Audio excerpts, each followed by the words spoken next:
Nginibingelele, nginamkele.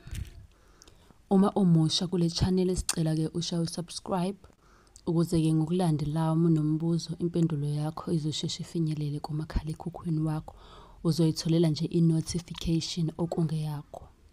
Uma ukuthi uyayidinga ke incwadi yamaphupho ungashayela inamba ebhaliwe, udinga insipho yobulonge nezinye ke izinto ungashayela inamba ebhaliwe. Sizophendula nje osibuzile ngoba nithi manibuza bese ngizowenza ividiyo ngiphendule. Uthi sanibonani, ngabe kuchaza ukuthini ke ukuphupha kunomcimbi ekhaya okanye kwenziwa umcimbi? Ukhumbule ukuthi ke amaphupho ayimiyalezo esuka kubantu abadala, ngakho ke kubalulekile ukuthi uthole incwadi ukuze uma unephupho uzobukela ukuthola impendula bese ke uwenza ke ngendlela okumele uwenze ngayo. Makumele ikwazi ukukuvimba lokho uwenze ngendlela okumele uwenze ngayo, ngoba incwadi yethi ichaza konke lokho ukuthi lisho ukuthini iphupho futhi ungasizakala kanjani, yini okumele uyenze. Ukuphupha kunomcimbi ekhaya kunesiphithiphithi nje impela into kanjalo, lokho kusuke kungasilona iphupho elihle.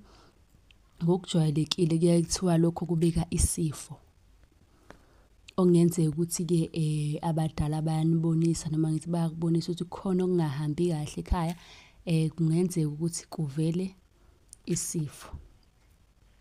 Futhi uqaphele ke ephusheni ukuthi usuke unobani okanye ke ubani lo nimbukayo umphuphelayo lapho.